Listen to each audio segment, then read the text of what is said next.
I wanted to give you 4 specific examples that I'm going to cover at the end about how a product called Silk tripled their sales by doing one thing, how an artist named Jeff Koons went from being a nobody to making a whole bunch of money and having a lot of impact, to how Frank Gehry redefined what it meant to be an architect, and one of my biggest failures as a marketer in the last few years, a record label I started that had a CD called Sauce. But before I can do that, I got to tell you about sliced bread and a guy named Otto Rohwedder. Now, before sliced bread was invented in the 1910s, I wonder what they said, like the greatest invention since the telegraph or something. But this guy named Otto Rohwedder invented sliced bread. And he focused, like most inventors did, on the patent part and the making part. And the thing about the invention of sliced bread is this, that for the first 15 years after sliced bread was available, no one bought it, no one knew about it. It was a complete and total failure. And the reason is that until Wonder came along and figured out how to spread the idea of sliced bread, no one wanted it. That the success of sliced bread, like the success of almost everything we've been talking about at this conference, is not always about what the patent is like or what the factory is like. It's about, can you get your idea to spread or not? And I think that the way you're going to get what you want or cause the change that you want to change to happen is you're going to figure out a way to get your ideas to spread. And it doesn't matter to me whether you're running a coffee shop or you're an intellectual or you're in business or flying hot air balloons. I think that all this stuff applies to everybody regardless of what we do. That what we are living in is a century of idea diffusion. That people who can spread ideas, regardless of what those ideas are, win. And when I talk about it, I usually pick business because they make the best pictures that you can put in your presentation, and because it's the easiest sort of way to keep score.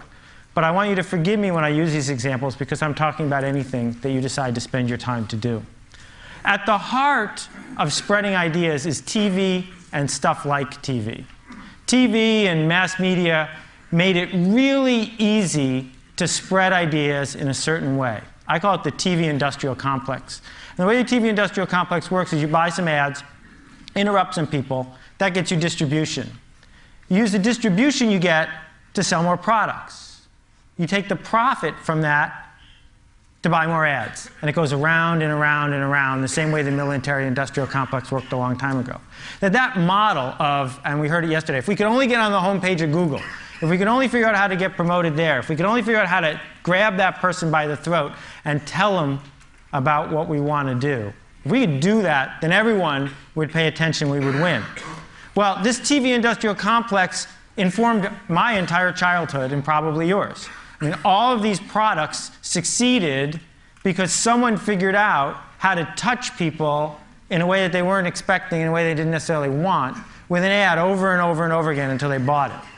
And the thing that's happened is they canceled the TV industrial complex. That just over the last few years, what anybody who markets anything has discovered is it's not working the way that it used to. This picture is really fuzzy. I apologize. I had a bad cold when I took it. But the product in the blue box in the center is my poster child. Right? I go to the deli. I'm sick. I need to buy some medicine.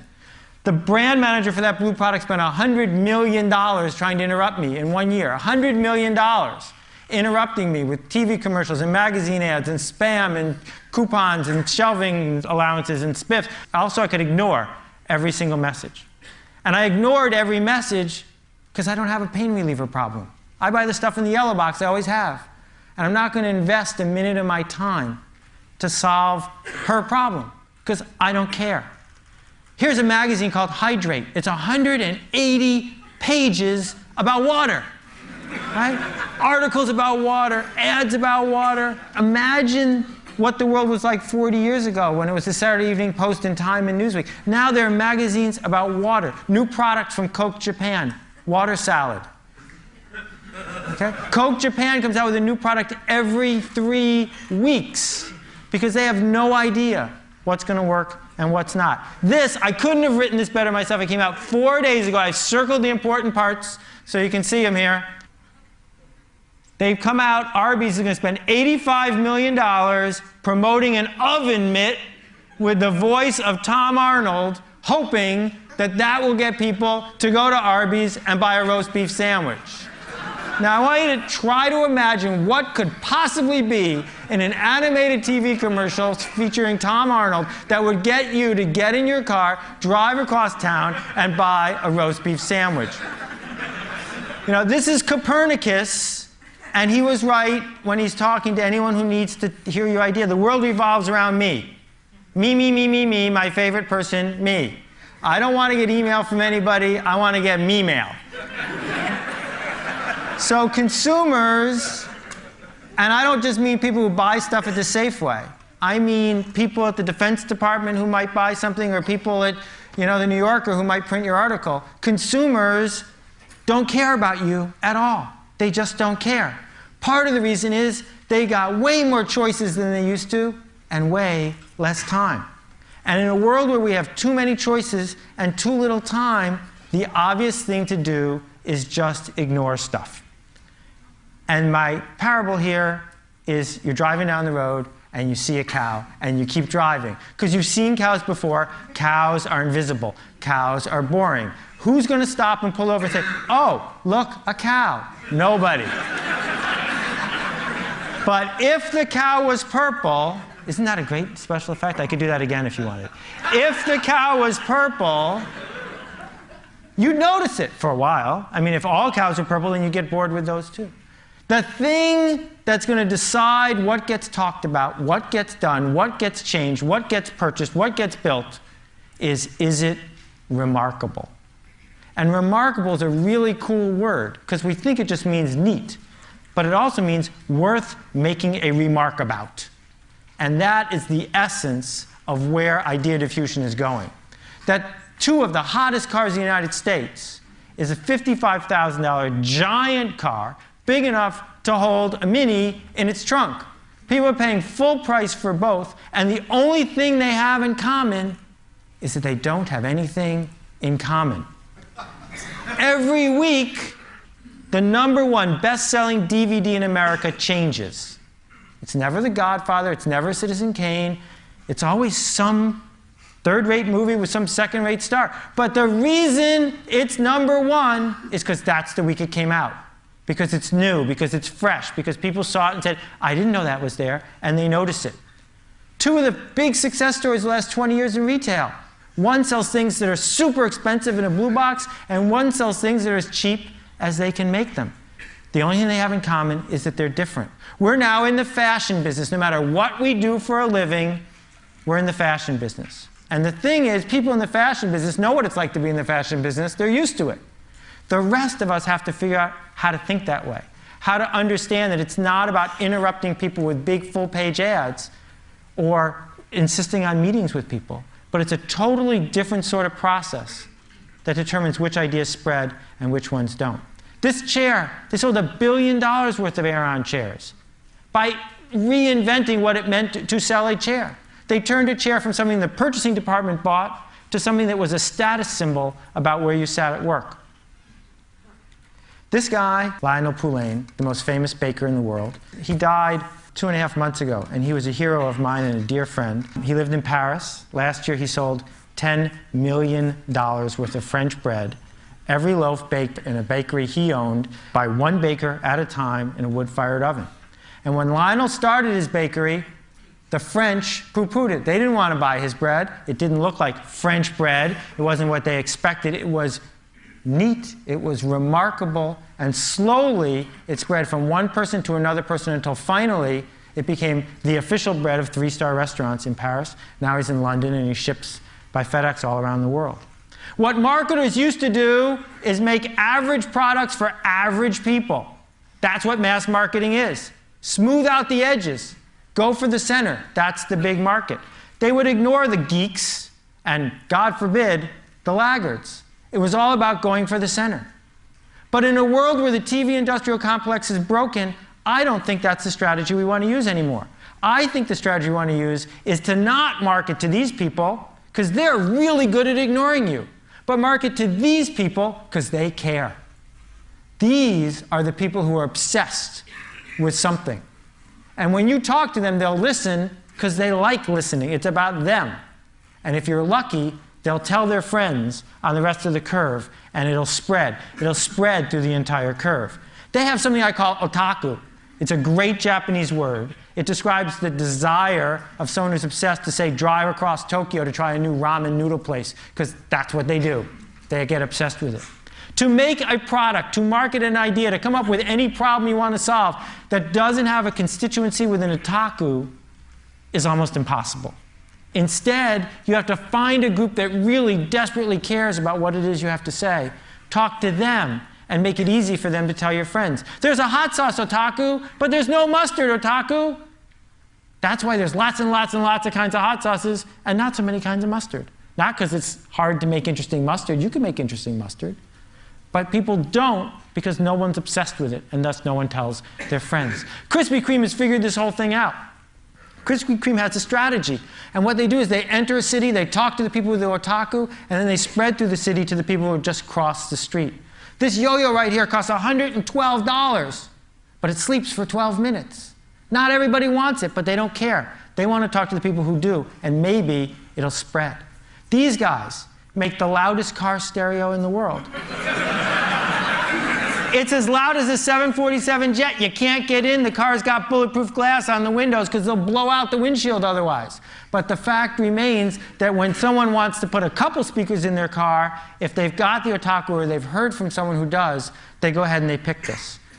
It's really simple. You sell to people who are listening, and maybe, just maybe, those people tell their friends. So when Steve Jobs talks to 50,000 people at his keynote, right, who are all tuned in from 130 countries watching his 2-hour commercial, that's the only thing keeping his company in business, is that those 50,000 people care desperately enough to watch a 2-hour commercial and then tell their friends. Pearl Jam, 96 albums released in the last 2 years. Everyone made a profit. How? They only sell them on their website. Those people who buy them on their website have the otaku, and then they tell their friends, and it spreads, and it spreads. This hospital crib costs $10,000, 10 times the standard. But hospitals are buying it faster than any other model. Hard candy nail polish doesn't appeal to everybody, but to the people who love it, they talk about it like crazy. This paint can right here saved the Dutch Boy Paint Company, making them a fortune. Cost 35% more than regular paint because Dutch Boy made a can that people talk about because it's remarkable. They didn't just slap a new ad on the product. They changed what it meant to build a paint product. AmIHotOrNot.com. Every day, 250,000 people go to this site, run by 2 volunteers, and I can tell you they're hard graders. And they didn't get this way by advertising a lot. They got this way by being remarkable, sometimes a little too remarkable. And this picture frame has a cord going out the back, and you plug it into the wall. My father has this on his desk, and he sees his grandchildren every day, changing constantly. And every single person who walks into his office hears the whole story of how this thing ended up on his desk. And one person at a time, the idea spreads. These are not diamonds. Not really. They're made from cremains. After you get cremated, you can have yourself made into a gem. Oh, you like my ring? It's my grandmother.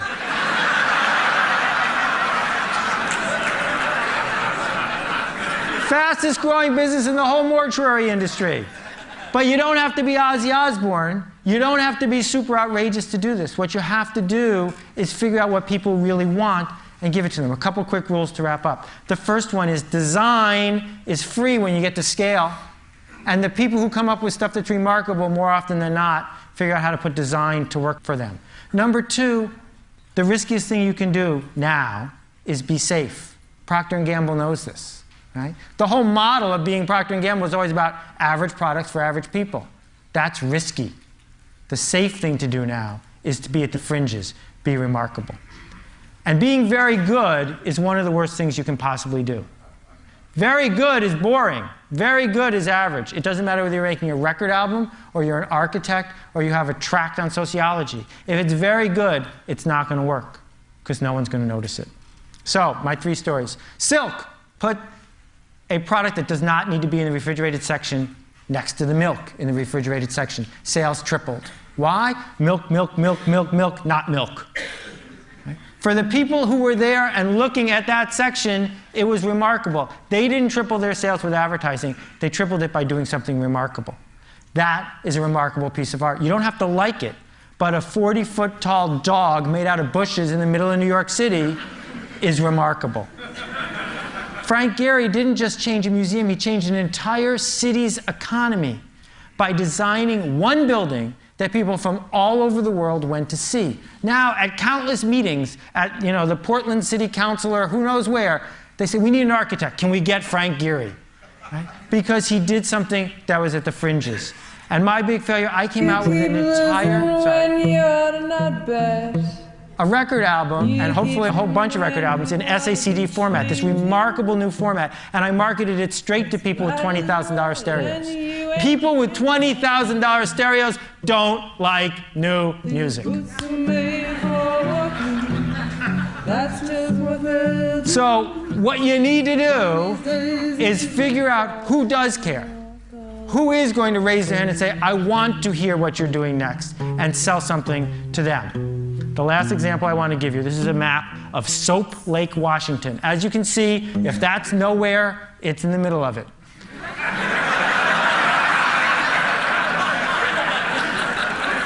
But they do have a lake, and people used to come from miles around to swim in the lake. They don't anymore.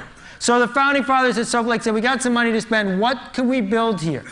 And like most committees, they were going to build something pretty safe. And then an artist came to them. This is a true artist rendering. He wants to build a 55-foot tall lava lamp in the center of town. That's a purple cow. That's something worth noticing. I don't know about you, but if they build it, that's where I'm going to go. Thank you very much for your attention. I appreciate it.